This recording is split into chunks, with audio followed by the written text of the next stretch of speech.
Posibleng walay madawat nga Charter Day bonus ang mga empleyado sa Cebu City Government karong tuiga. Mao ba? Matud pa ni Cebu City Mayor Nestor Archival, kulang ang pondo sa syudad ug walay igo nga savings nga magamit alang sa bonus. Sa press conference ni atong adlaw nga Lunes, Pebrero 16, miingon ang mayor nga kung ipugos ang paghatag og cash incentives bisan kulang ang pondo, posibleng ma-flag kini sa Commission on Audit o COA.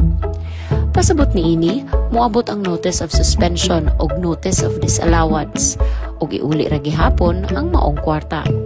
Base sa pinakabag-ong audit report na ay 91 million nga deficit ang syudad gikan sa January hangtod sa December 2025 nga mas nagpahugot sa budget alang sa dungag nga gasto sama sa bonus.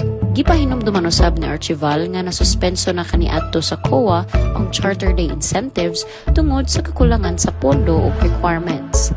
Nagduda usab siya nga ma-disallow ang mga bonus nga gihatag sa 2023 ug 2024 o posibleng ipabalik sa mga nakadawat kung mapamatud-an na sayop ang pag-release niini.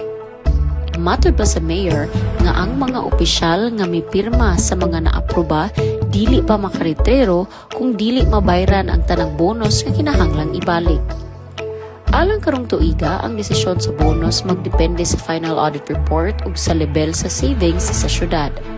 Samtang wala pa'y klaro ang paghatag og Charter Day bonus, gitanaw sa mayor nga adunay alternatibong pamaagi o mao kini ang paghatag og napulo ka adlaw nga leave credits isip puli sa cash incentive bonuses.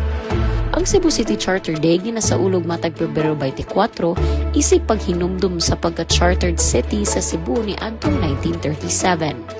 Sa miagi mga tuig, one-day service incentive bonus ang gihatag sa mga empleyado sa gobyerno.